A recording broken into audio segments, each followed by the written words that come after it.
అడ్లూరు గ్రామంలో విషాదం. ఆర్థిక ఇబ్బందులతో ప్రాణాలు కోల్పోయిన కుర్మరవి కుటుంబం కష్టాలను నిలిచిపోయింది. భార్య రమ్య, ఇద్దరు చిన్నారులు సహాయం కోసం ఎదురుచూస్తుండగా శ్రీమాత సేవ చారిటబుల్ ట్రస్ట్ ముందుకు వచ్చి రూ. 9,000 ఆర్థిక సహాయం అందించింది. ఇది కేవలం సహాయం కాదు, ఒక కుటుంబానికి నూతన ఆశ.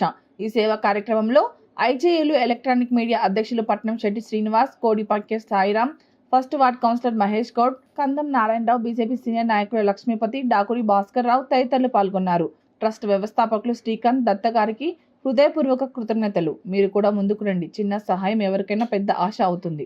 గ్రామంలో ఈ రోజు కుర్మ రమ్య గారికి మేము ఈ రోజు 9,000 రూపాయలు ఆర్థిక సహాయం ఇవ్వడం జరిగింది. ఎందుకంటే ఆమె ఆర్థికంగా బాగాలేదు, వాళ్ళ భర్త చనిపోవడం జరిగిందని చెప్పి మాకు గ్రామ పెద్దలందరూ, మాకు ఇక్కడ ఉన్నటువంటి ఈ పెద్దలందరూ మాకు తెలియజేశారు. ఏదైనా ఒక ఆర్థిక సాయం చేయాలని చెప్పి తెలపడంతో మేము ఈ రోజు ఆమెకు 9,000 రూపాయలు ఇచ్చి మా వంతుగా చిన్న ఆర్థిక సాయం ఇవ్వడం జరిగింది. అలాగే ఇంకా ఎవరైనా ఉన్నాయని వాళ్ళకు కూడా మేము చేస్తూనే ఉంటాము. ఇది నిరంతరం జరిగే ప్రక్రియ. మీరు కూడా మా దానిలో భాగస్వాములు అయి కూడా ఇలాంటి పేదవాళ్ళకు కూడా మన వంతుగా ఎంతో కొంత సాయం చేస్తే బాగుంటుందని చెప్పేసి ఈ సందర్భంగా తెలియజేస్తున్నాం. ఈ రోజు కామారెడ్డి పట్టణంలో 1వ వార్డులో వడ్లూరు గ్రామానికి చెందిన కుర్మ రమ్య ఇటీవలనే వాళ్ళ భర్త వాళ్ళ అత్తమ్మ మరణించడం జరిగింది. వారికి ఆర్థిక సాయం మన శ్రీమాత ట్రస్ట్ వాళ్ళు మా గ్రామానికి వచ్చి వాళ్ళకు ఆర్థిక సాయం చేయడం జరిగింది. నిజంగా వాళ్ళకు ప్రత్యేక ధన్యవాదాలు. ట్రస్ట్ తరఫున ఇది 6వ కార్యక్రమం. మేము స్టార్ట్ చేసి 3 నెలలు అవుతుంది. అంటే ఇప్పుడు దీంట్లో పేదరికం వాళ్ళు నిరుపేదలు కానీ అనుకోకుండా అంత్యక్రియలు వాళ్ళకి డబ్బు లేకపోతే కూడా సాయం చేయడం కానీ మనకు తోచినంత సాయం చేస్తున్నాం అన్నట్టు శ్రీమాత చారిటబుల్ ట్రస్ట్ తరఫున.